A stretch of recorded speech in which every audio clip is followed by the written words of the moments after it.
Test, 1, 2, 3, test, 1, 2, 3. Testing, 1, 2, 3.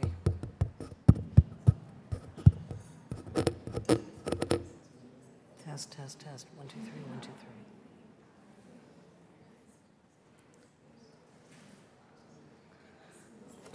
Test.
Test, 1, 2, 3, test, 1, 2, 3. Testing, 1, 2, 3.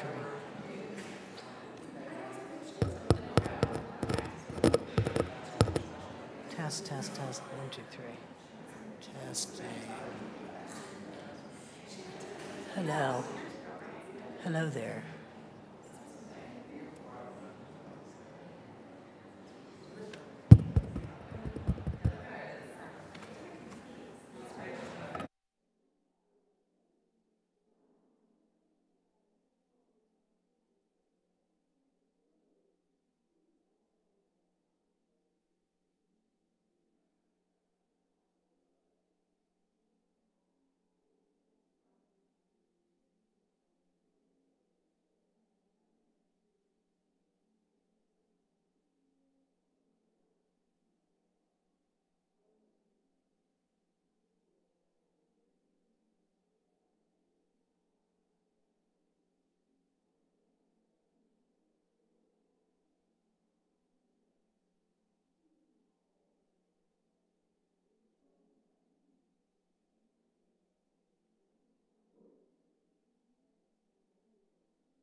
Test, test, test. 1, 2, 3.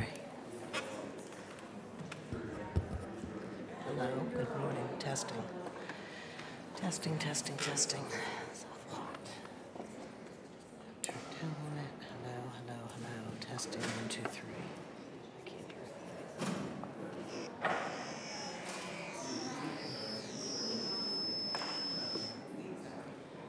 Testing, testing.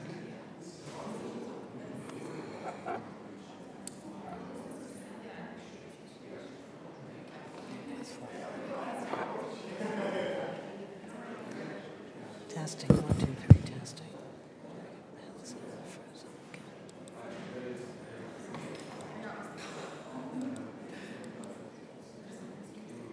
Testing, testing.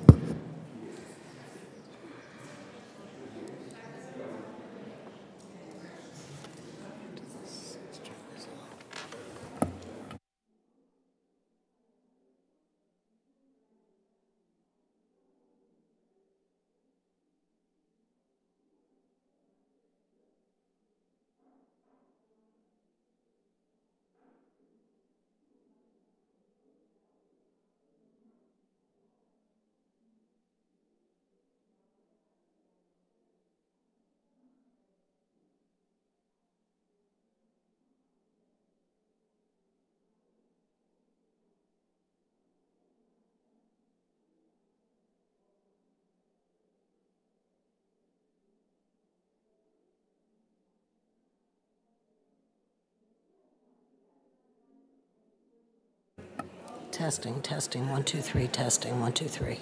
1, 2, 3, testing, testing. Hello, good morning. Today is the 21st of June, 2018. It's 9:47.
Testing, 1, 2, 3, testing.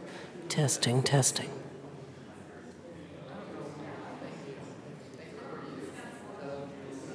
Testing, testing, 1, 2, 3, 1, 2, 3, testing, testing. 1, 2, 3, testing. Good morning. Today is June 21st. Testing, testing. Testing.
Will come to order.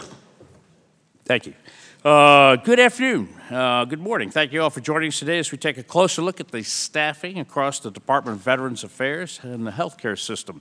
Just last week, the Inspector General released the 4th annual VA staffing shortage report. And for the first time, the report included staffing shortage information about each VA medical center. It also included information on shortages for clinical and non-clinical positions in recognition of the fact that many VA facilities struggle to hire custodians and police officers and human resource professionals just as much as they struggle to hire doctors and nurses. To no one's surprise, the report found a wide variety of staffing needs on the ground. It also found persistent challenges to improve staffing due primarily to a lack of qualified applicants and an inability to compete with the private sector, and some high turnover problems. The consequence of VA's failure to address these challenges are almost unparalleled, as the VA cannot function on any level without high-performing, appropriately staffed facilities. Last summer, the committee passed the VA Choice and Quality Employment Act of 2017, which contained 14 provisions to improve the VA's ability to hire clinicians and support staff. The VA Mission Act, which was signed into law just 3 weeks ago, included an additional 11 provisions to further improve the VA's ability to attract those professionals to our medical facilities. During today's hearing, I want to examine how well the authorities that we've provided to the VA, how well those are working from last summer, and the additional authorities that we provided this summer. Also, what further actions need to be taken to overcome the department's considerable barriers to better recruitment and retention. I'm grateful to all of our witnesses for being with us this morning to discuss this important issue, and I do want to note that the American Federation of Government Employees was invited also to testify today and initially accepted that invitation, ultimately declined. I believe that hearing the perspective of the employee union would have been valuable to today's conversation. I regret that they're unable to send a representative here today. With that, I yield to Ranking Member Brownlee for any opening statement that she may have. Thank you, Mr. Chairman, and thank you for holding this hearing on VHA's efforts to recruit, hire, and retain quality staff in both clinical and non-clinical positions.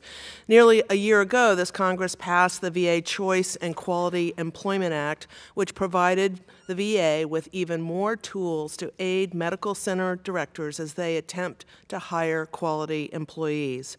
However, neither these tools nor previously authorized hiring authorities have been coupled with the resources and leadership necessary to ensure the mission is actually carried out. For instance, GAO found that VHA has failed to execute a comprehensive review of the authorities granted to it over the years. The failure to complete this review means that when this committee discusses these incentives, such as increased salary caps or expanded physician training opportunities, we have no clue what actually works and what doesn't. When we're talking about an agency responsible for translating limited tax dollars into the unlimited commitment that this country owes veterans, every dollar counts. So efficiency, effectiveness, and transparency are paramount. As this committee considers the staffing shortages of VHA today, it would be irresponsible to ignore VA's vacant executive suite. It has been nearly 5 weeks since the President announced his nominee for Secretary of VA. However, it took until yesterday to formally submit this nomination to the Senate. It has been 16 months since VA had a permanent Undersecretary of Health. There are no less than 9 Deputy Undersecretary and Assistant Deputy Undersecretary positions without permanent appointees. How can VA be expected to deliver timely, quality health care to over 9 million veterans when this administration refuses to prioritize the need for stable, qualified, fully vetted leaders within the agency? How can we truly expect VHA to prioritize recruitment, hiring, and retention efforts at the local level when this administration and President Trump show no desire to do the same. This administration needs to lead by example, and that means putting the leadership in place who will get the job done. I also ask medical facility directors and VHA frontline employees to hold strong as we do our best to hold this vacant VA accountable. I believe today's hearing is a first step towards a fully staffed VHA. However, I have concerns regarding the VA's central office commitment to this process, a process that must include communication, data collection and analysis, and fully supported and informed decision-making. I hope to hear today how we can ensure the VA has the focus, dedication, and resources to carry out this process. I appreciate the majority and the witnesses for their willingness to engage in today's discussion, and I thank you and I yield back. Thank you very much, Ranking Member Brownlee. I'd like to also thank the Chairman of the Overall Committee for coming in, Chairman Phil Rowe. Thank you, sir. Joining us this afternoon on our first and only panel is Max Stier, the President and Chief Executive Officer of the Partnership for Public Service. Welcome. Ms. Deborah Japer, Healthcare Director for the Government Accounting Office for Health. Great to have you here. The Honorable Michael J. Missel, the VA Inspector General and a fellow graduate of Washington and Lee University. Go General, Missel. And also Peter Shelby, the VA Assistant Secretary for the Office of Human Resources and Administration, and he is joined by Ms. Bonjourni, the VA Acting Assistant Deputy Undersecretary for Health for Workforce Services, who was on a panel here just last week, if memory serves. Welcome back. Thank you all for being here today, and Mr. Stier, we're going to begin with you, and you're now recognized for 5 minutes for your opening statement. Thank you very much, Mr. Chairman, Ranking Member Brownlee, and the members of the committee. I just want to start by saying how exceptional it is that you're holding this hearing. Typically, we see legislation done, and then the committee moves on, doesn't come back to see whether it's actually working. The engagement you've had in trying to make the VA better on a bipartisan basis is really model performance, in my view, in Congress, so thank you for all the work that you're doing. I also want to thank the folks from VA itself who are doing really hard work and making some progress.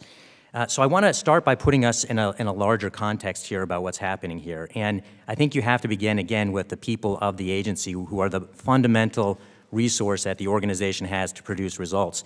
And there's a real issue here because morale at the VA is not good, and it's getting worse. So VHA ranks 292 out of 339 agency subcomponents that we measure in the partnership's Best Places to Work rankings, and that number went down last year, whereas the rest of government went up.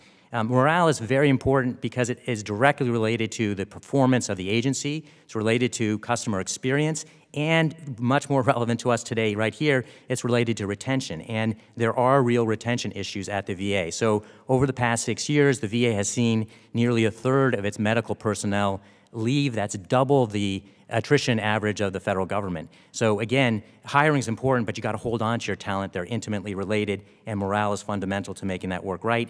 And then, Ranking Member Brownlee, I think you hit on a very critical issue. You have no secretary, no permanent secretary, no permanent deputy secretary, no undersecretary, and you have a lot of acting folks underneath, and no organization can work effectively, certainly not take on the really big challenges that need to be done here without that leadership in place. So I'm going to offer 9 recommendations in 3 buckets very quickly here right now.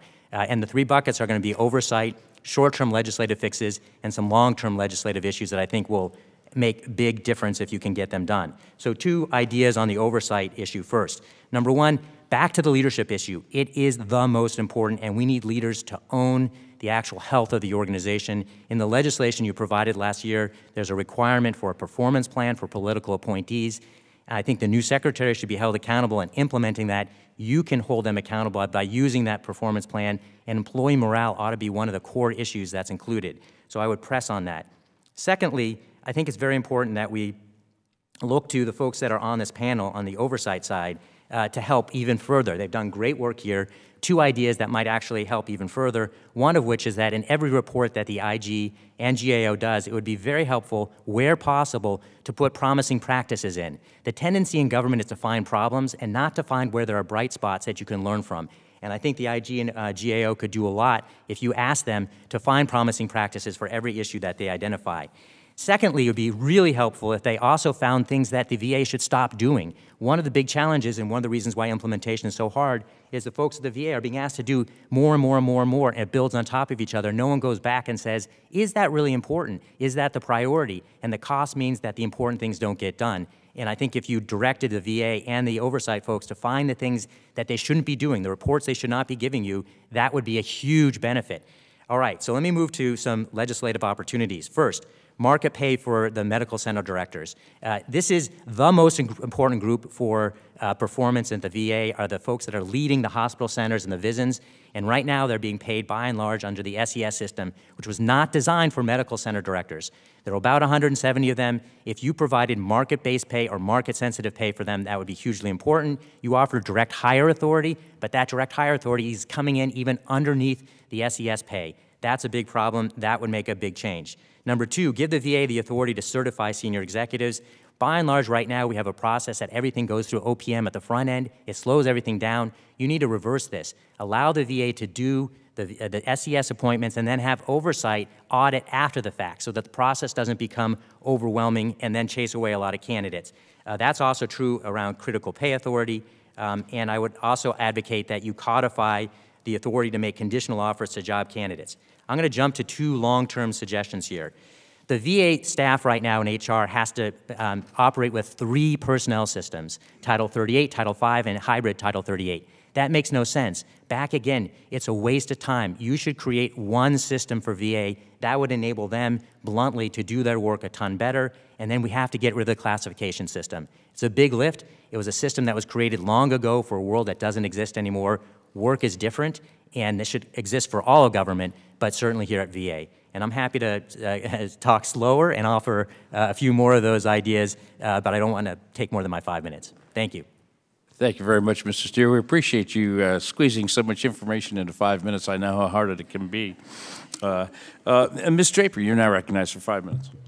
Chairman Dunn, Ranking Member Brownlee, and members of the subcommittee, thank you for the opportunity to be here today to discuss VA's ability to recruit, retain, and onboard high-quality clinicians and support staff to care for our nation's veterans. Physicians provide and supervise a broad range of care, including primary and specialty care, and are vital to VA's mission of providing quality and timely health care to veterans. Factors such as VA's lengthy hiring process, a limited supply of candidates, and a highly competitive recruitment environment have resulted in physicians occupying a top spot on VA's annual list of mission-critical occupations.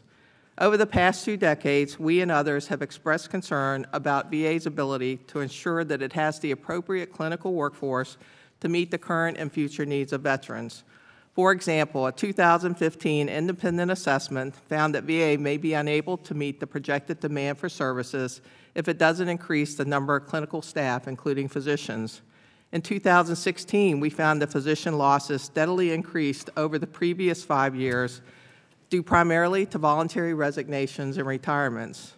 Additionally, the Health Resources and Services Administration projects that by 2025, the national demand for physician services will exceed supply.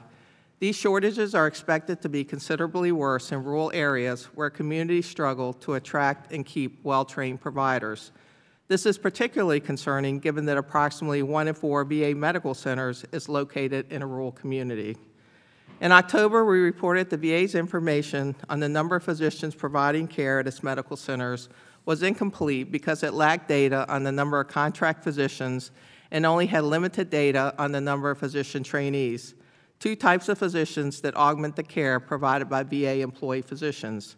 As a result, VA does not know how many physicians it has, impeding not only its ability to determine current needs, but also to appropriately plan for the future.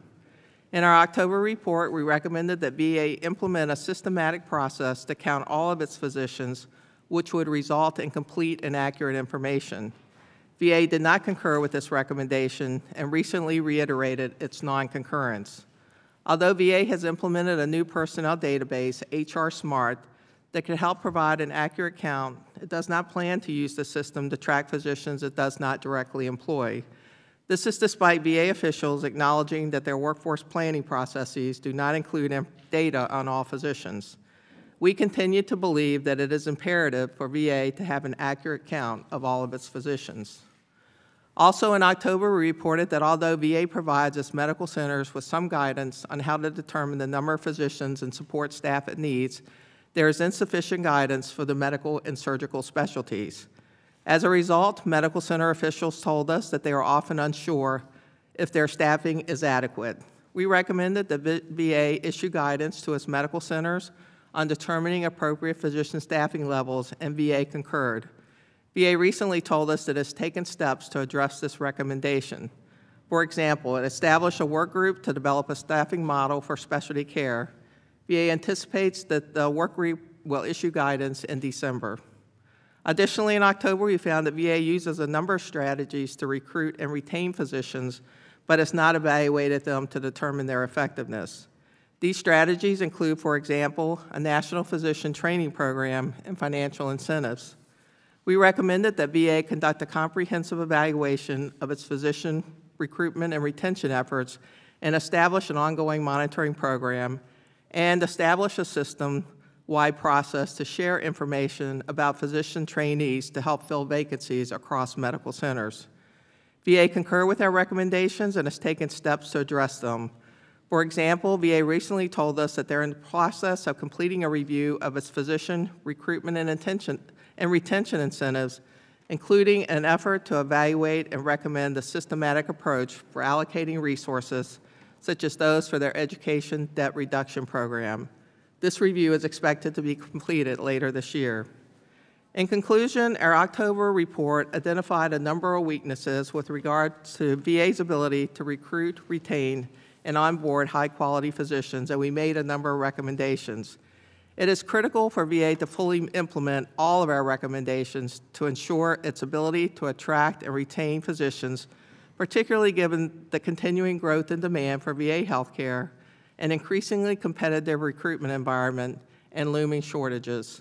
Mr. Chairman, this concludes my opening remarks. I would be happy to answer any questions. Thank you very much, Ms. Japer. We now yield to Inspector General Missel, 5 minutes.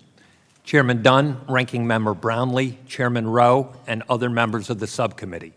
Thank you for the opportunity to discuss my office's recent report, OIG Determination of Veterans Health Administration's Occupational Staffing Shortages for Fiscal Year 2018.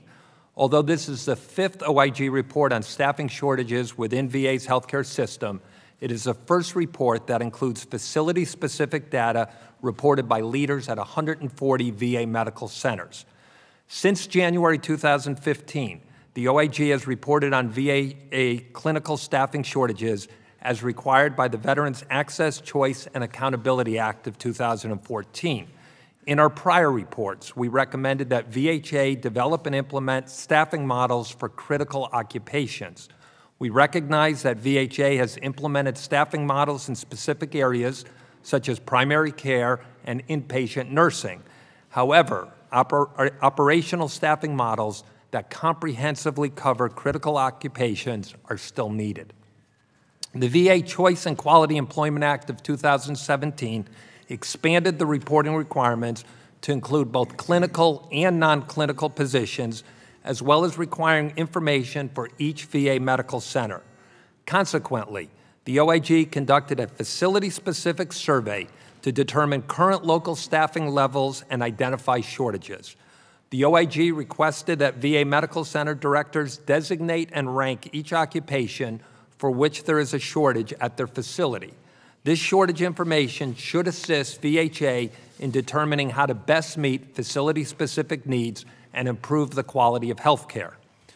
Recent OIG reports have demonstrated the importance of including non-clinical positions in our reports of staffing shortages. For example, in our March 2018 report, Critical Deficiencies at the Washington, D.C. VA Medical Center, we detail how excessive vacancies in key departments can impact patient care. In that report, we found an inadequately staffed human resources function that contributed to key vacancies throughout the facility, including shortages in logistics, prosthetic ordering, sterile processing, and environmental management services. In our 2018 survey, medical center directors most commonly cited the need for medical officers and nurses, which is consistent with the OIG's 4 previous VHA staffing reports. Our analysis showed that 138 of 140 facilities listed the medical officer occupational series as experiencing a shortage, with psychiatry and primary care positions being the most frequently reported. Of the 140 facilities, 108 listed the nurse occupational series as experiencing a shortage, with practical nurse and staff nurse as the most frequently reported. With non-clinical occupations, the OIG found that human resources management and police occupations were among the most often cited as shortages. The results of our survey demonstrate that although there are clusters of commonality, there is also wide variability in occupational shortages reported by individual medical centers. This is critically important to recognize because facilities have distinct staffing needs that must be considered.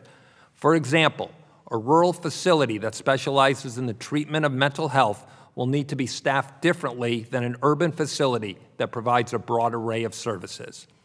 The report also identified challenges to meeting staffing goals. The 3 most frequently cited challenges were lack of qualified applicants, non-competitive salaries, and high staff turnover. Our 2018 report repeats the OIG's previous calls for VHA to develop a new staffing model that identifies and prioritizes staffing needs at the national level while supporting flexibility at the facility level to ensure taxpayer dollars are invested in delivering the highest quality care to veterans. VA's focus on developing a comprehensive staffing model will lead to more efficient hiring practices and result in fewer recruitment challenges and an increased capacity to serve veterans' needs. In conclusion, for VA to meet its mission of providing high-quality health care to veterans, VA must have a better understanding of each facility's staffing needs. Our 2018 report should provide prompt and meaningful discussions at both the local and national levels about how to implement, support, and oversee staffing in VA medical centers. Mr. Chairman, this concludes my statement. I'd be pleased to answer any questions that you or other members of the committee may have. Thank you very much, Mr. Missel. Assistant Secretary Shelby, we now recognize you for 5 minutes. Thank you, sir. Good morning, Chairman Dunn, Ranking Member Brownlee, Chairman Rowe, and distinguished members of the committee. Thank you for this opportunity to discuss staffing at the Department of Veterans Affairs. I'm accompanied by Ms. Jessica Bongiorni, our Acting Assistant Deputy Undersecretary for Health. The Department of Veterans Affairs and I personally, as a 24-year veteran of the Marine Corps, appreciate your steadfast commitment to America's veterans with your recent passage of several legislative acts, including the VA Mission Act and last year's VA Choice and Quality Employment Act.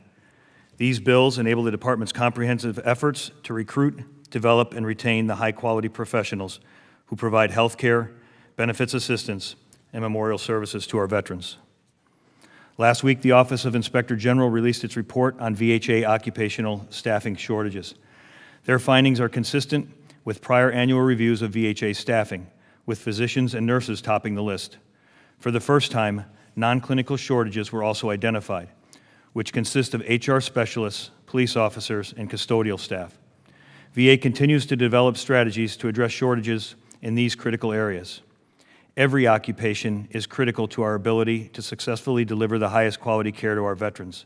Inclusion of non-clinical positions in the GAO study is recognition of this reality. Strong HR is paramount to VA's ability to serve our veterans. The complexity of VA's 3 personnel systems exacerbates our inability to fill HR vacancies and meet critical requirements. The only non-clinical occupation consistently in VHA's top mission critical occupations year after year is HR. Despite this challenge, our HR capabilities and services continue to improve. Last year's GAO report on VHA human capital provided numerous recommendations to clarify lines of authority and provide comprehensive training and competency assessments to improve HR services. We are implementing these and many other changes to address our customers' needs. I am committed to exploring every option, technology, and innovation to develop and sustain highly effective human resources capabilities across the Department of Veterans Affairs. VA appreciates the legislative support of this committee.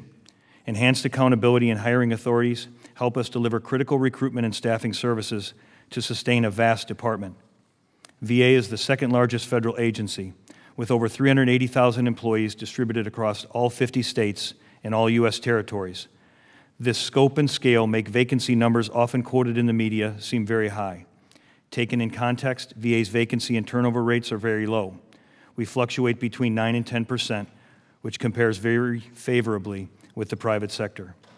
Since March 2018, we have filled more than 16,000 vacancies and increased our end strength by nearly 3,000.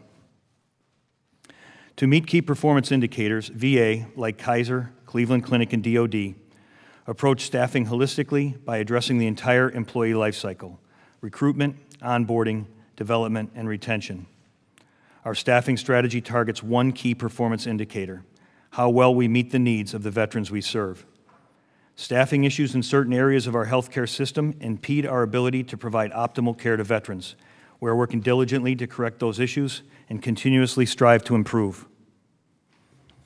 Recent events in some of our healthcare facilities raise concerns about VA's staffing capabilities and our processes for assessing and monitoring adequate staffing levels. Congress, GAO, and OIG have provided recommendations to improve staffing and to proactively identify occupational shortages.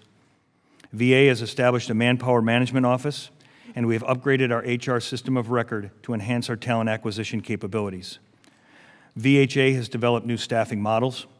They now benchmark access, quality, and staffing against similar healthcare systems, and they can identify facilities at risk of critical staffing shortfalls.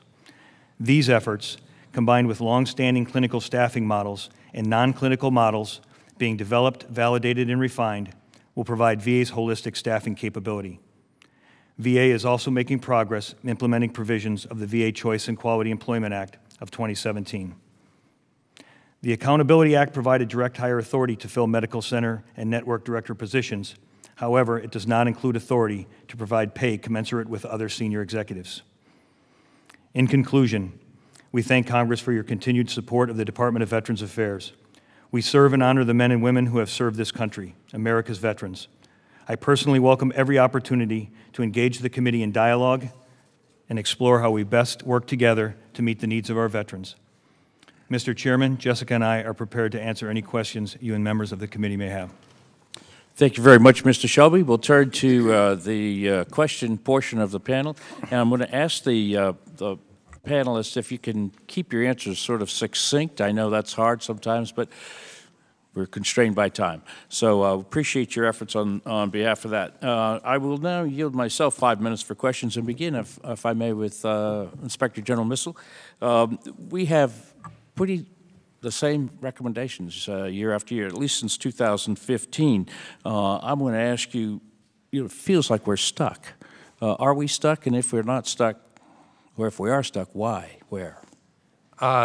We agree with you that we have been making the same recommendation on a staffing model, first to develop, then to implement, that still hasn't been closed out by us.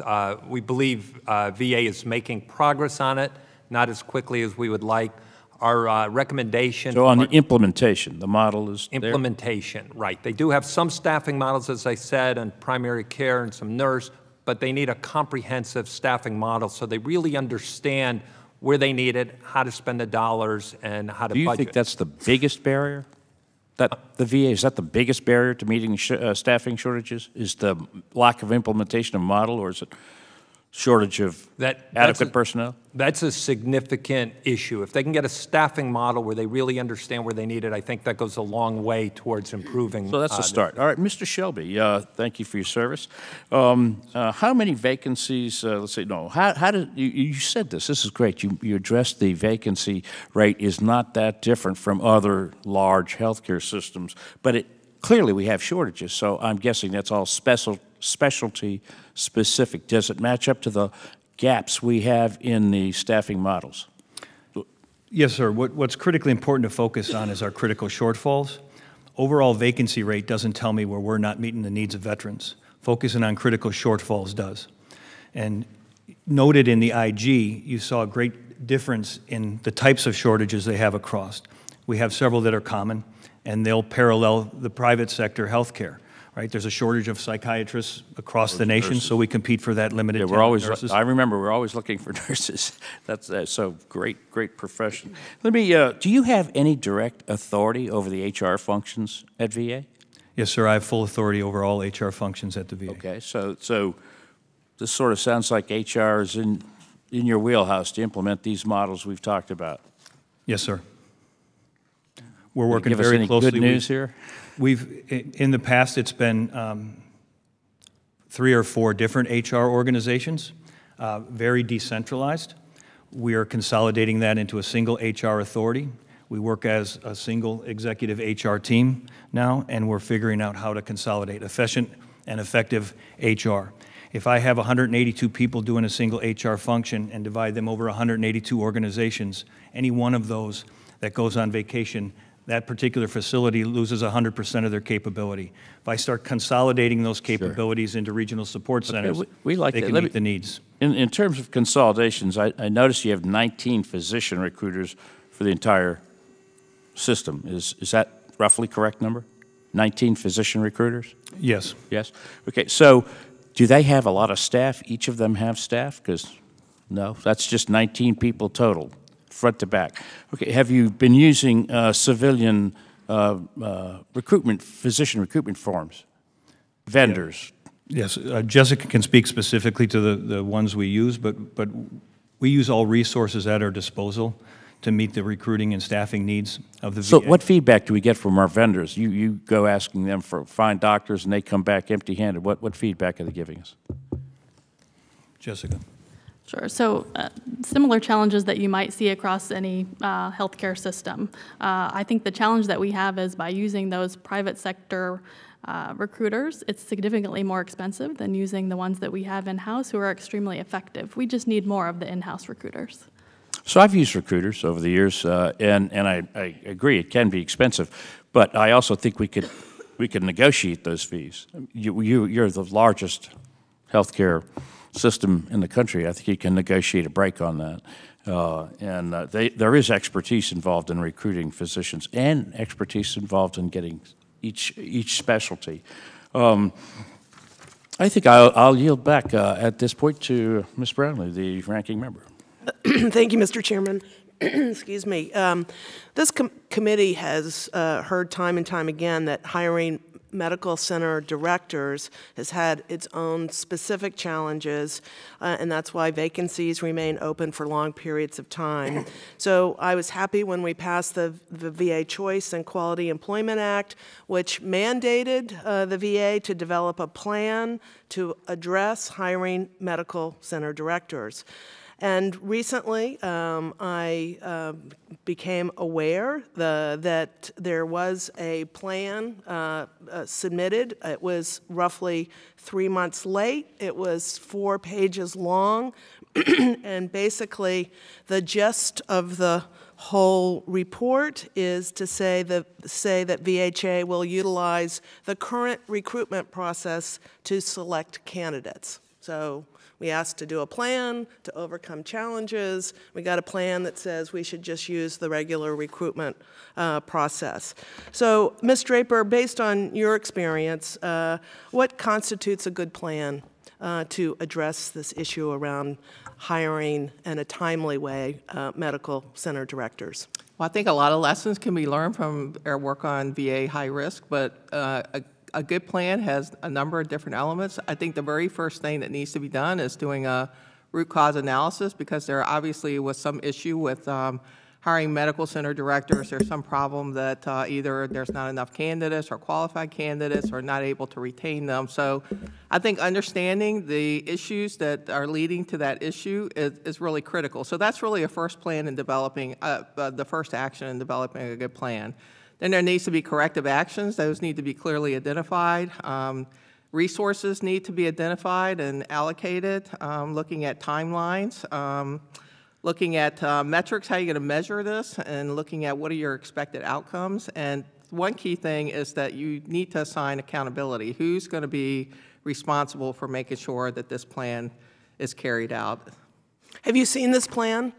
It was on the table here, so. So have you had a chance to review it at all? I reviewed it really quickly. I mean, I think the thing that struck me was that going to continue to use the same process that they've done, and to me that was a little surprising. So you feel that's a valid concern, that the plan says to just use the existing recruitment process? Well, to me, if you look at the elements of a good plan, it really didn't contain many of those elements. So. Thank you. Mr. Shelby, first let me thank you for your 24 years of service with the Marine Corps.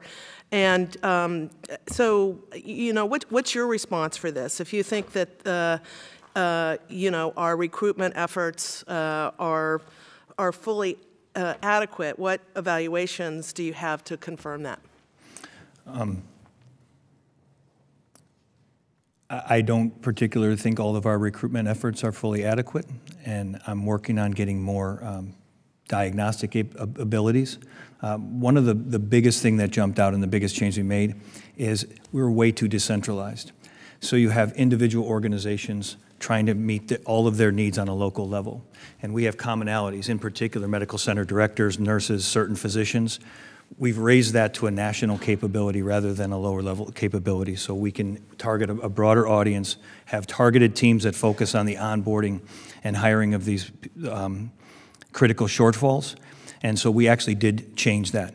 Well, let's get back to what Ms. Draper said in terms of root causes. Do you think a plan to mitigate challenges with regards to recruiting medical directors, do you think we need to get down to the root causes in order to have a positive, effective plan?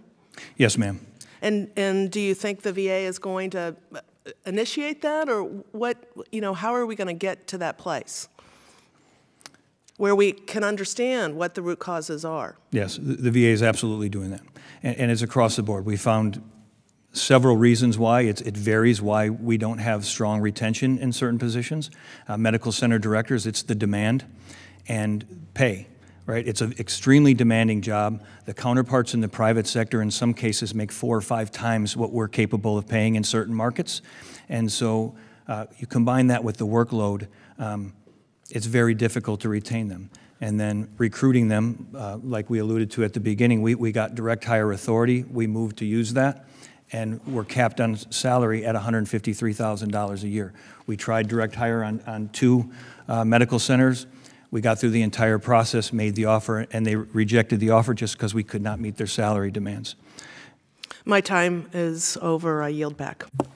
Thank you, Ms. Brownlee. We've been joined by the chairman of the full committee, Dr. Phil Rowe. I now yield to you 5 minutes, sir. Thank you, Mr. Chairman and Ranking Member. Medical staffing is something I know a lot about and spent a career dealing with it. And we have at VA some incredible challenges going forward, I can tell you that.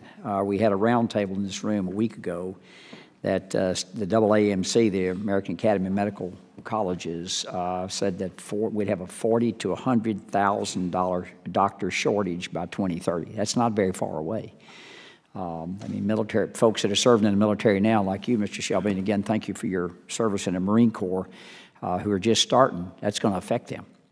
So I think we do need to have a long-term strategy, but all healthcare is local, as you all pointed out. I mean, what Mr. Missel said was if you're doing maybe it's mental health in one place, those needs are different in a rural area than they are, and the challenges, and you can't do that centrally. I think you have to recruit locally. That's where a lot of your people are from, and it's hard to move enough people into a place. So one of the things we've done in our committee is we've sent people out to various VA hospitals on, with just 1 hour's notice, and to sort of see what was going on at that medical center. And one of the things that has struck me is that one of the material weaknesses I think I found is HR, is recruiting. You have someone who has this position as the HR director trying to recruit a professional person, and they don't know how to relate to these people. I mean, it was amazing to me to see the disconnect. I totally agree with you that as I help run a hospital, you're no better than the weakest link in that hospital. And that may be the environmental services, food services, Staffing the ORs to make sure the instruments are clean, all those are critically important. They're just as important as I was as a physician in the operating room. If they didn't do their job well, I couldn't do my job well.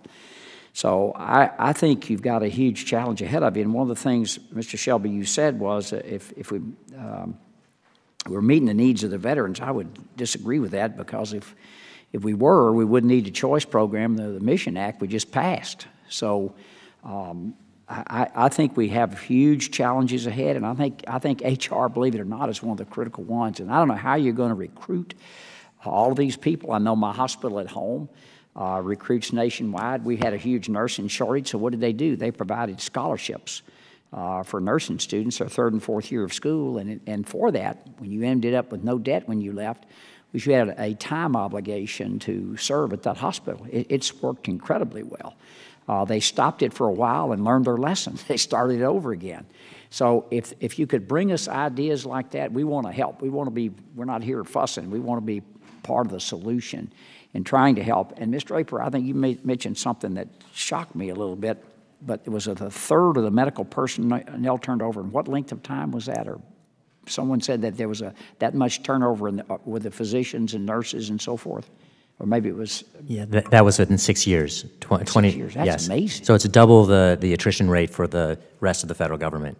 Yeah, why is that?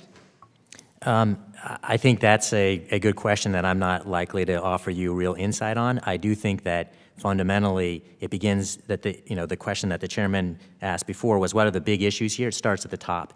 And making sure that you have medical center directors in place, that they are going to be there for a long period of time, requires a different funding model than you have right now. I mean, you think about it, you offer direct hire, but direct hire a lower pay than what you were able to do before. You're paying the medical center directors less than you're paying the individual physicians in a marketplace in which those folks, as you heard earlier, can make 4, 5, 6 times that amount. So you ask for real concrete things like the scholarship issue. I'd present that, change that, offer market-sensitive pay for medical center directors. Those folks, as you say, it's all local. They're going to figure out a lot of answers that they need to in their own hospital or hospital system. I agree with you. We have a private hospital and VA campuses that meet each other, and I can assure you that the hospital director at the private hospital is not compensated the same as the one at the VA is. I agree with that 100%. Any other suggestions that you all have of how we can be of help to you all in making this job easier for you and getting those personnel that you need? Yes, sir. I think Max alluded to it. Having 3 pay systems does not give us the agility that we need. And as you saw in the IG report, it's very unique and local. And having a market rate-based personnel system will give the agility we need in each market to target the talent and compete with the local competition there.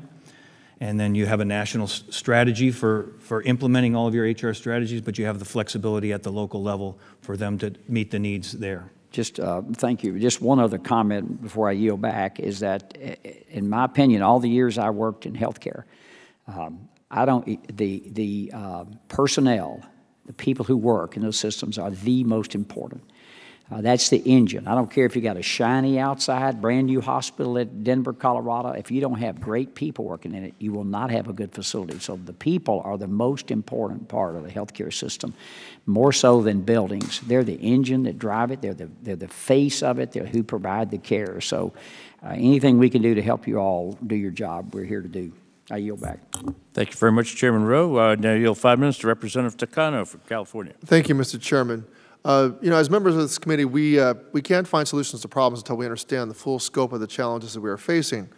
We saw over the last few years the staffing reports mandated under the Choice Act weren't giving us all the details that we needed. And I'm pleased to see that this latest report by the IG breaks down the staffing shortages into more specific occupations and also includes non-clinical positions.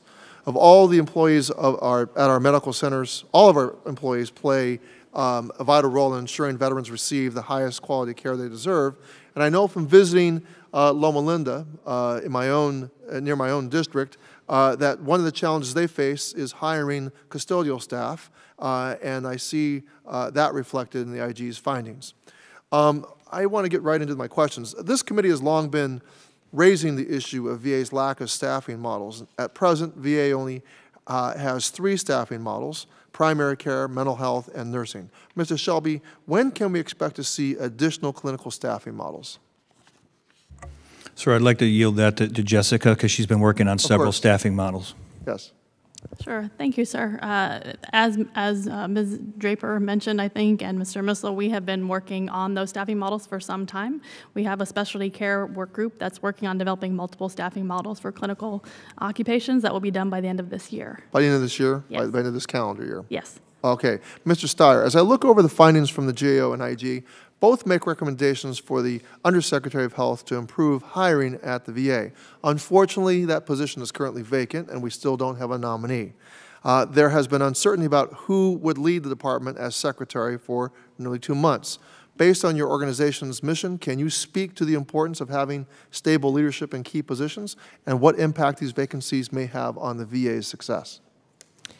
So I think that's a question that you've answered already, in that anyone who's been involved in any organization knows that leadership and stable leadership is fundamental to the success of that organization. It's one of the, I think, unique challenges we have in our own government, that you have so many political appointees, 4,000 of them. No other democracy has anything else like that. So by its very nature, these folks aren't sticking around for a long period of time. Obviously, what we're seeing right now at the VA is particularly problematic, and it has massive impact. Very difficult to run an organization when people are in short-term positions. My analogy is the substitute teacher. They may be wonderful educators, but the reality is that they don't get a lot of respect from the people in the classroom, and people don't invest, or they don't take on the long-term challenges. So if we want to see VA succeeding, we need to see long-term, capable, stable leadership. So I am really concerned about our move toward the electronic medical records and our attempt to get them interoperable with the Department of Defense and our non-VA providers. Are you concerned at all that lacking, are these vacancies are going to set us up for some sort of failure or boondoggle down the road? I think the reality is that these are incredibly challenging issues, whether it's staffing medical professions where there's a shortage, or changing electronic medical systems, which are phenomenally complex systems. You want everything aligned right to make them work, and right now we don't have that. So for sure, this adds another additional risk factor. As you know, the Commission on, are you familiar with the Commission on Care report, all of you, Yes. if you nod your head? I recall those hearings very, very vividly about, we had them about accountability, and they said you can't have true accountability. We've done an accountability bill, we spent a lot of time on that. But I don't think the Commission on Care, the bipartisan co-chairs, believed that accountability will be achieved without a robust HR department, which does the hiring, but also the kind of training with progressive discipline that our managers need to implement to be able to really, and they said you can't fire your way to excellence, and you can't discipline your way to, you need trained personnel. I understand that through April 2018, the VA has hired 422 human resource specialists. We also know from work that the GAO has done, that attrition rates among HR specialists rose 7.8% in 2013 to 12.1% in 2015. How many vacancies are there currently for these positions? That's not a question I would be able to answer. Mr. Shelby? We still have several hundred vacancies for HR specialists. However, our turnover rate did go down over the last year, but that was primarily because of the federal hiring freeze, so they couldn't leave for other agencies. Do you collect exit surveys for these positions? I'm sorry? Do you collect exit surveys for these positions? Yes, we do. And if so, what are the general reasons listed for why they're exiting, and what are you doing to address them? For HR specialists in particular, our exit survey data shows that they are leaving for advancement at other organizations or concerns about the volume and nature of the work due to the complexity of the work. Okay, thank you. I yield back, Mr. Chairman. Thank you, Mr. Tucano. And we now recognize Representative Bilirakis from Florida for 5 minutes. Thank you, Mr. Chairman. I appreciate it very much. Mr. Shelby, thank you for your service. I have a question for you. The testimony mentions 422 new HR specialists hired into the VA, and that's good. While this is, again, it's progress. One of last year's GAO reports expressed concerns about the high attrition rate amongst the HR staff. I understand 13.5% in fiscal year 2015, significantly higher than the VA employees in general. What does VA plan on doing to help continue the progress and retain those 422 new specialists you've hired in 2018? Part of what we're doing is developing them. We've re-implemented a development program to make them more effective and efficient at their jobs. The other thing is we're way too decentralized, so there's too much demand at local level. We're consolidating into centers of excellence, so you have depth at any given organization, and they can shift their resources to the demand signal rather than have a full burden on a single one and you miss capacity where there is capacity. So we're consolidating those. And we also have to get operations much more involved in HR. The supervisors and managers have to get involved in talent management. They own their organizations. HR is a consultant to make sure we hire legally. They're the experts that run their organization and understand the talent they need, and so they have to be more involved. And so we're working towards that model, where HR is a consultant and a business partner, and we have operations supporting every effort to find the right talent to bring into those organizations. Very good. Ms. Draper, do you have any suggestions? Does GAO have any suggestions, additional suggestions, recommendations for VA in order to reduce the high attrition rate? Yeah, in our report that we issued in 2017, we made a number of recommendations, and it wasn't just about the hiring. The attrition was very high, but it's also about training the HR specialists and making sure they're adequately trained to do their jobs. There are other issues that we identified. One was problematic information technology systems that really did not support good practices, so that's another big issue. There are multiple systems that HR has to use. The other thing is that there's just poor performance management system that really does not provide clear distinctions amongst staff and their abilities, and also it limits employee accountability. And I think the other thing is that we identified is that weak internal controls, so the overall oversight of HR functions was inadequate. Okay. So those were all in that 2017 report. Okay. Mr. Shelby, I mean, can you respond to that? Yes, sir. We've addressed a lot of those. To inadequately training, I mean, we've implemented training. So there's no organization or school outside of government that's going to create an HR professional to work in the government, and in particular in the VA, we're the only education around Title 38, hybrid Title 38.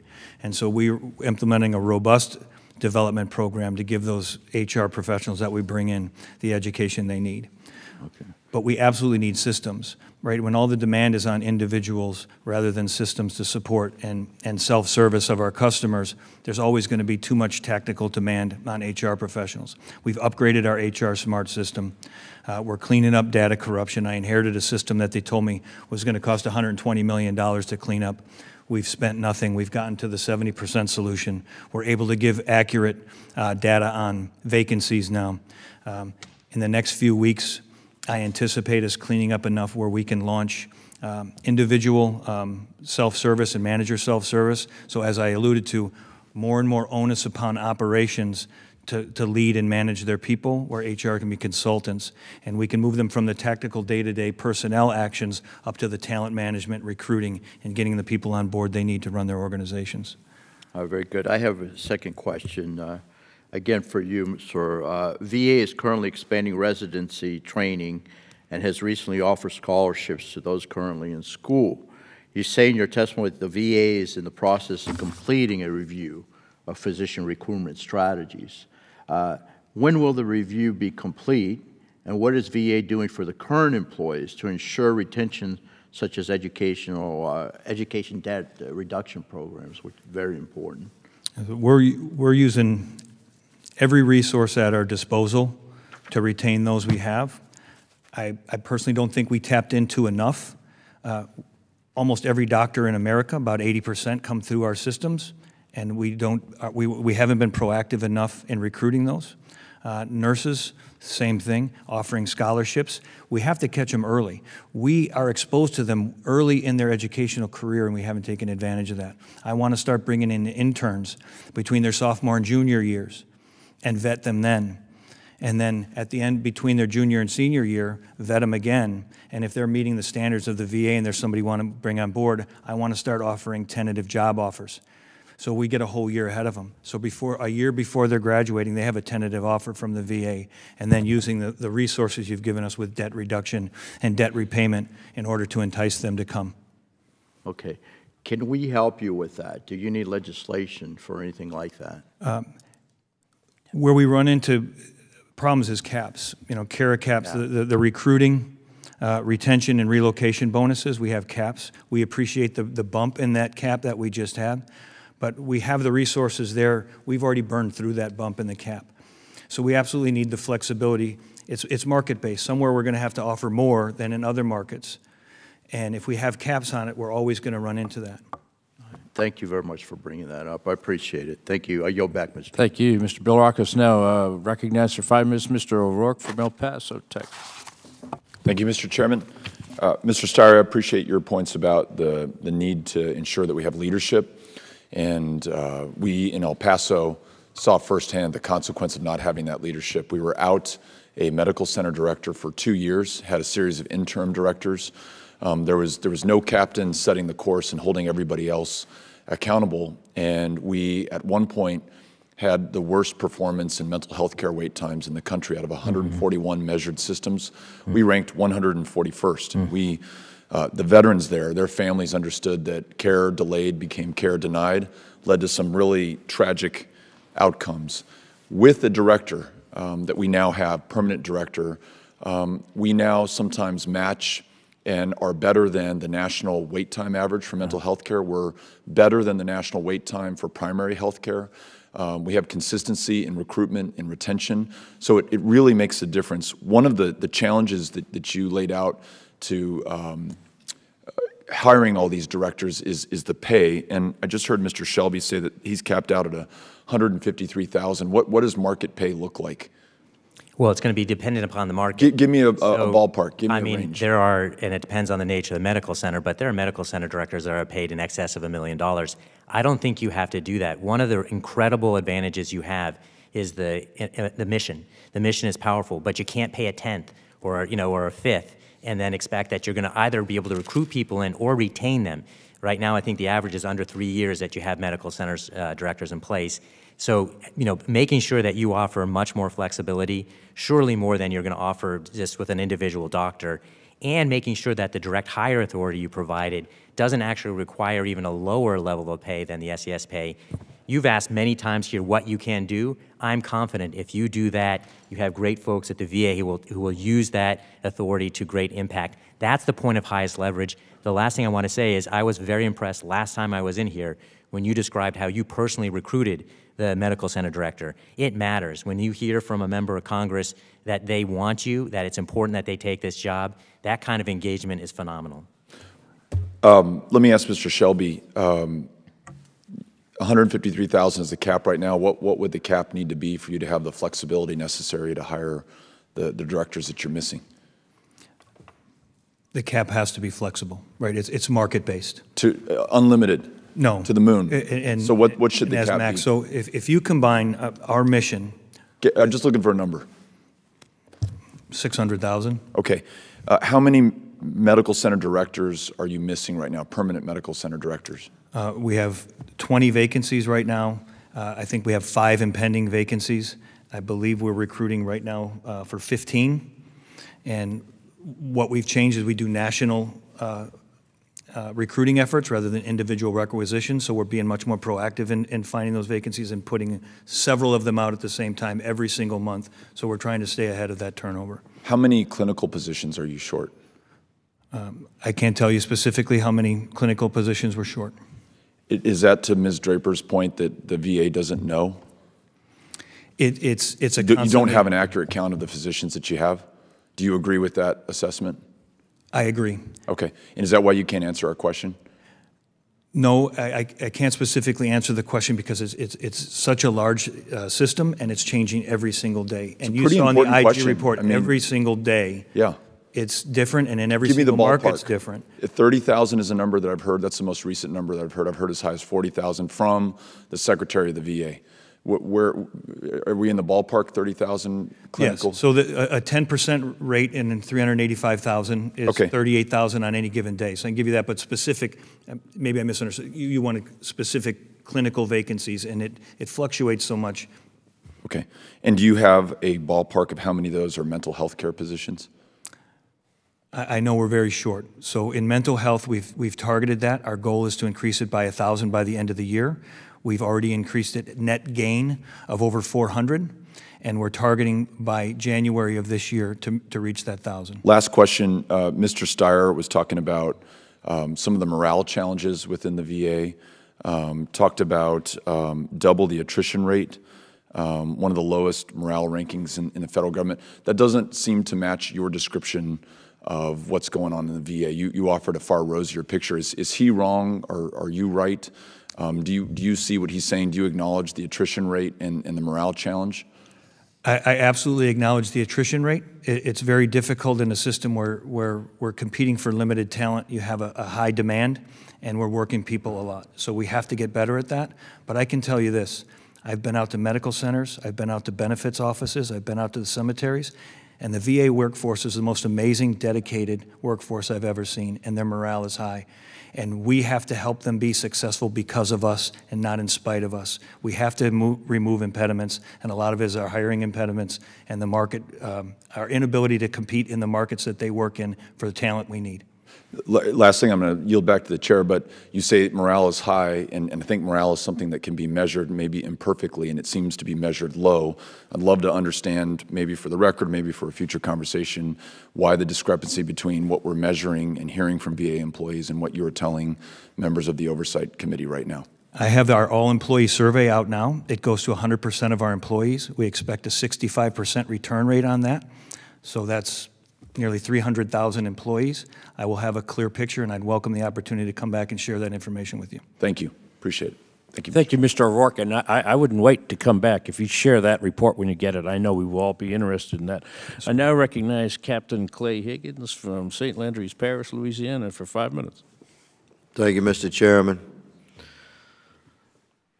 Mr. Shelby, you gave us a number of $600,000. I think that's probably a good estimation on your part regarding the disparity between the pay for directors of our medical centers and our VISNs compared to the $153,000 cap that you're currently working with.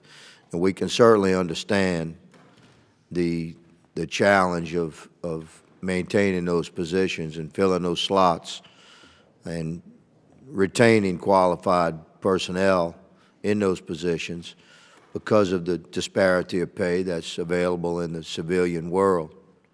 But at the same time, can you imagine how a regular American veteran, you know, coming from a middle-class family, earning $34,000 a year, would feel when they can't get an appointment for weeks and weeks and weeks at a medical center, knowing that the director is getting paid $600 grand?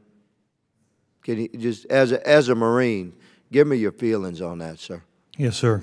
I'm the exact person you described. I'm the 8th of 9 kids, joined the Marines when I was 17. Father's a police officer, retired. Brother's a police officer, retired. And that type of pay is mind-boggling to me. I never anticipated my father making $80,000. Exactly. So, we talk about numbers in this body like it's we're operating in a vacuum, and in many ways, D.C. is a vacuum. It's certainly a bubble that's in far too many instances is dissociated from the reality of American struggle. So I would hope that, I'm very glad that we're focused on directors here and filling these positions. Mr. Chairman, Madam Ranking Member, my colleagues have brought up these challenges that we face. And I would hope that we have a spirit of being able to do more with less and tapping into the patriotic service of the Americans in medical professions across the country that have a desire to serve their country. So I'm gonna shift to what you had stated, sir, regarding recruitment out of our universities, medical schools.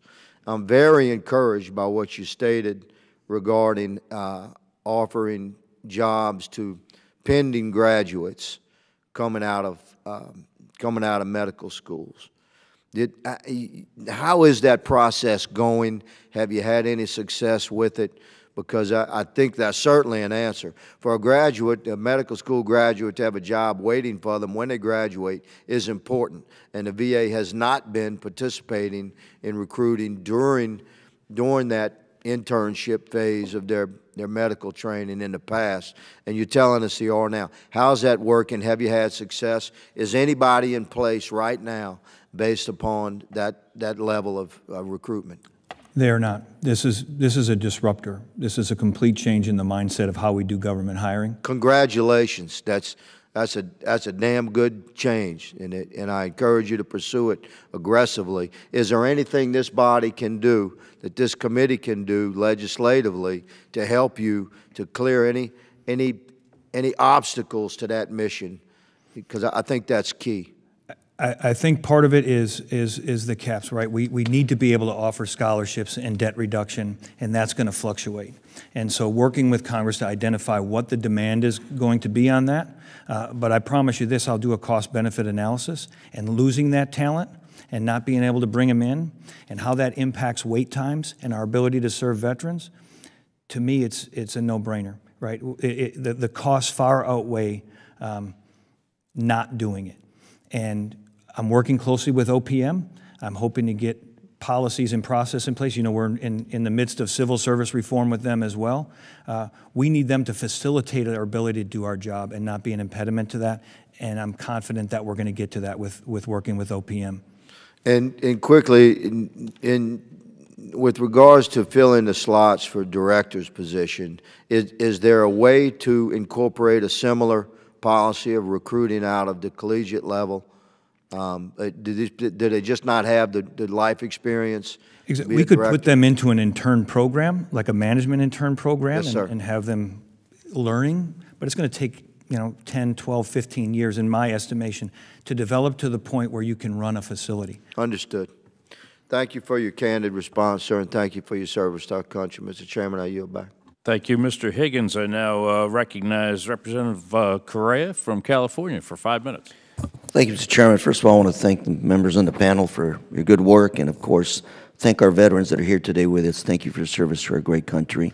And I wanted to start out by following up some of the comments Mr. Higgins made, which are, our priority should be, is and should be taking care of our veterans in a timely manner, best quality health care. And as I listened to the testimony, not only of you here, but of our members here of this committee, I was thinking to myself, what are the impediments that we as a legislature, legal impediments, regulatory impediments that we're putting upon you? Because we're, again, addressing a set of issues that have been with us 5, 10 years, maybe longer. And we keep doing the same thing over and over again. I'm not pointing the fingers at you. What are we not doing up here to help you do your job? Dr. Rowe talked about what some of the things he was doing when he was practicing medicine. Scholarships. How do you recruit nurses? How do you recruit folks? Do you need more flexibility? Dr. Rowe, my wife is also a doctor, and she'll come home and tell me we've got doctor shortage in this area of the organization, and they go out and they have to raise salaries to bring in folks. You talk about decentralization, then you talk about centralization. I don't think that's really the issue. What I'm hearing is you don't have the flexibility to respond to the market forces in your area. If it's West LA, I don't care who you're hiring in West LA, you're going to pay that person more than you are somebody in the Midwest. That's just the way it is. And I guess I'm asking, maybe you don't answer today, but what can we do to give you that flexibility? And it's going to cost more, but maybe we can get innovative and make it less costly by some of the ideas you're talking about already, some scholarships, some debt forgiveness. There's a lot of patriots that are graduating from medical school, from nursing school, that maybe do want to come to the VA to learn things and also to give back? Can we help them with scholarships, with debt forgiveness?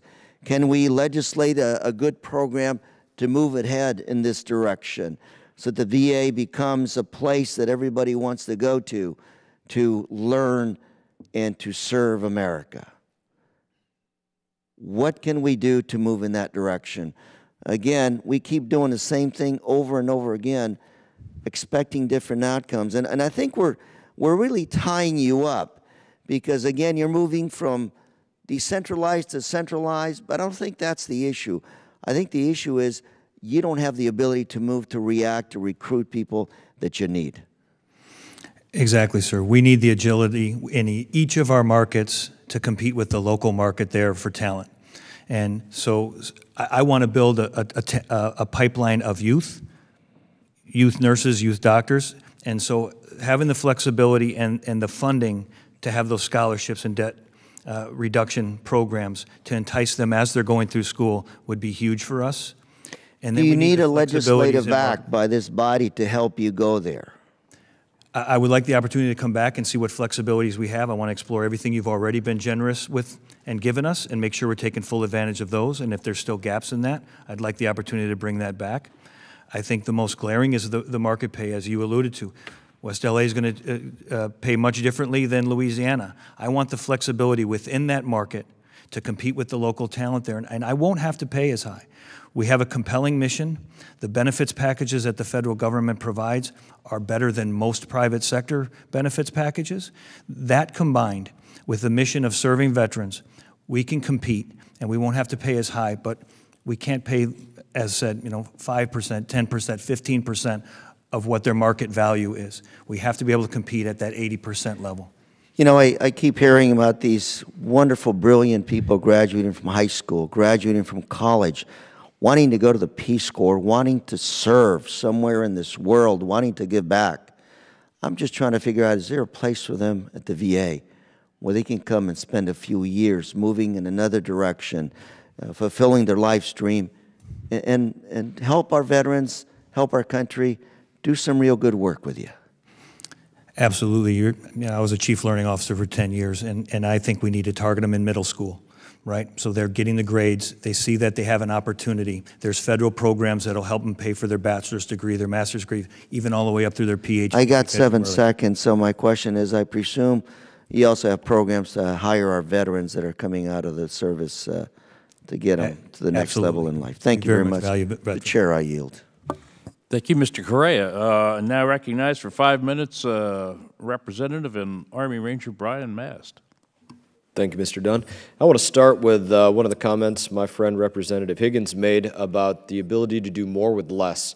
And this is an opinion question for you, Mr. Shelby. It's your opinion that those that are VA directors are willing to take on the job by doing more with less, or are we hiring people at a certain pay scale amount that we're bringing in somebody that's unqualified? If they are willing to do more than less, are you saying that there's a fuse on that, and at a certain point they're just saying we're going to turn this over? I've always called it more with different rather than more with less. You've got to change the way you think about your business model, and I think we absolutely bring in people that are capable of that. What I'm doing now is developing them to be able to engage their staffs and their teams. Great ideas come from everywhere, and the diversity of thought and thinking of different ways of doing business have to be a team effort. And so engaging the entire team to figure out how to do things better, faster, cheaper is the way to go, and we can absolutely get there. Thank you. Mr. Missel, I'd like to go to some of the questions. It hasn't really been touched yet, but the VA Inspector General's FY18 report did also talk about staffing shortages as it related to police officers within the VA. I've gone to the headquarters here in D.C., spoke to the folks that run everything as it relates to the VA police force. The report said in the state of Florida, the state of Florida is 18 officers shy of the number that they need. That's 14 in Orlando and 4 in Tampa. I was wondering if you could elaborate a little bit on that. What are the metrics that are used to determine VA police staffing for facilities? Does it go by what the VA Medical Center director wants? Does it go by what's determined here in Washington? How is that number determined? What level of security is needed at a facility? When we do know in the past, groups like ISIS have called and said, listen, go to a VA Medical Center. There's a bunch of veterans there. Let's go target them. How do you determine that? The VA police actually report to the medical center director. So it's up to the medical center director to determine what's an appropriate level of staffing at the police. So in our staffing report, a number of the medical center directors did identify critical shortages with police. I do also want to note that we are coming out with a audit report in the near term with respect to looking at the whole governance structure of the police force and other issues, because we've been a little concerned about some of the issues related to the police force. Okay, so if a security need is not reported by a hospital director, then there is an assumption here by DC that there is no security shortfall if it doesn't make it from the security force through the director to DC. It was up to the medical center director to determine what they believed were the critical shortages. We didn't verify that or look behind it. We relied on what they told us. Okay, I appreciate your answers on this. I want to continue on this track a little bit. What is the stance when it comes to the VA on who should have access to the grounds of a VA hospital? What is the stance of the VA on who should have access to the grounds of a VA hospital? In terms of, are we talking about the police or are we talking just in general? Any individual that wants to enter the premises of a VA hospital, what is the stance of who should have access to get on? I don't know. Walk in the doors. Who should be allowed to walk in the doors? I don't know if there's a set policy. My understanding, I've been on a number of the facilities, and I think it's up to the director to determine level of security within a particular facility. And I have to believe that you're right in saying that. In my VA hospital, it feels to me like we have on and off policies of enforcing, okay, we're going to check people's ID at the door, and an hour later there's not going to be somebody there to check somebody's ID at the door, and then an hour later there is going to be somebody there. So it's as though they want to make sure that the right people are entering the VA, but there's not a priority that's necessarily put on. It's not a paid position, I believe. I believe it's volunteers that check these IDs at the door, and that's something that also plays into the security of our veterans on this facility. So I'd appreciate it if you would take a look into that as you're looking at metrics on what is needed for VA facility security. What is the stance of who you believe should have access to the VA medical centers, and what are you doing to actually ensure that that is enforced by the VA police force, and that might have an impact on the numbers that you determine you need in terms of a VA police force and their presence in each state. In that, I will yield back any additional time, Mr. Dunn. Thank you. Thank you very much, Representative Mass. I now recognize for 5 minutes Representative Ann Custer from Concord, New Hampshire. Thank you very much, Mr. Chairman, and thank you to our panel. I'm going to move quickly because I have a number of issues to cover, but I was hoping Dr. Rowe would stay. I agree with his assessment, and one of the most effective recruitment measures would be loan forgiveness for the incredible public service of people working within the VA. But I need his help in convincing the Speaker not to bring to the floor the Prosper Act, because one of the greatest concerns is that bill, H.R. 4508, eliminates the Public Service Loan Forgiveness Program. It's completely contrary to the whole purpose of this hearing, and so I'll work with Dr. Rowe and my Republican colleagues to make sure that that Prosper Act does not come to the floor. And in fact, what I would prefer to do is to increase the incentives for people to join public service at the VA. And to that end, I've sponsored a bill that has been passed in the House, the Grow Our Own Act. This is with regard to medics and other healthcare professionals coming out of their military service who have the skills to serve the needs of our VA population. It gives them competitive pay, and it also, the House version, recognizes the skills that they gained in the field during their military service. I'm just wondering if you've considered that for any other types of medical credentials. Ours was focused on physician assistants, but is that something that's under consideration, and would you need legislation to do that? And that's for the VA. I'm going to have Jessica respond to that to see if we need legislation. Thank you. We would welcome the opportunity to work with you on that. I know that we have been focused quite recently on hiring corpsmen and medics to come in our intermediate care technician program, and we are really trying to grow that program because it gets rave reviews from our veterans. They appreciate being seen by those who have also served. So we'd welcome the opportunity to work with you on that. And the other issue, I just think it's a waste of people power. They have fantastic skills, and they're coming back. It's making for a very difficult transition when they're told they have to go back to school for 2 years to get a specific credential. So we'd love to work with you. I'm going to switch gears entirely to a March 2018 Merit Systems Protection Board released report on the incidence of sexual harassment across the federal government. The VA was the worst offender, with 22% of employees reporting sexual harassment. And I just would like everyone on this panel to consider the impact on morale and certainly on retention when 1 in 5 employees in the VA is experiencing sexual harassment. It's no wonder that we have very high turnover and that we lose valuable and qualified employees.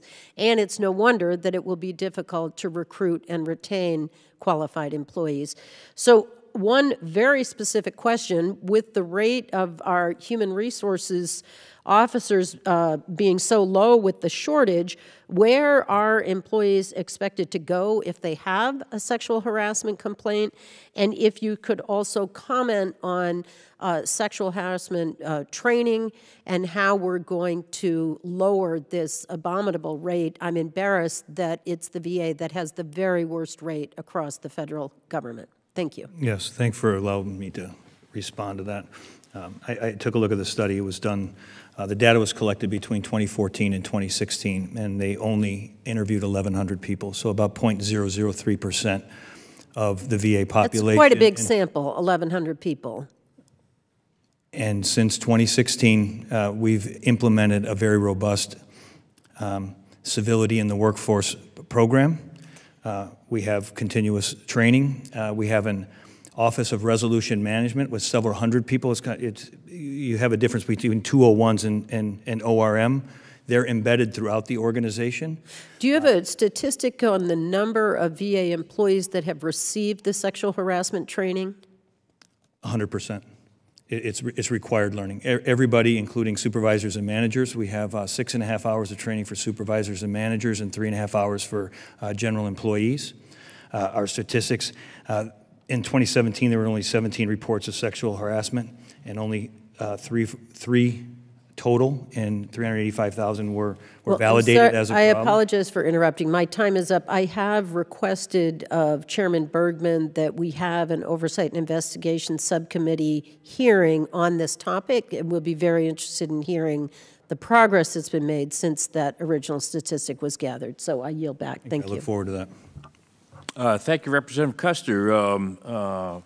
If there are no further questions, the panel is now excused. And I ask unanimous consent that all members have 5 legislative days to revise and extend their remarks and include extraneous material.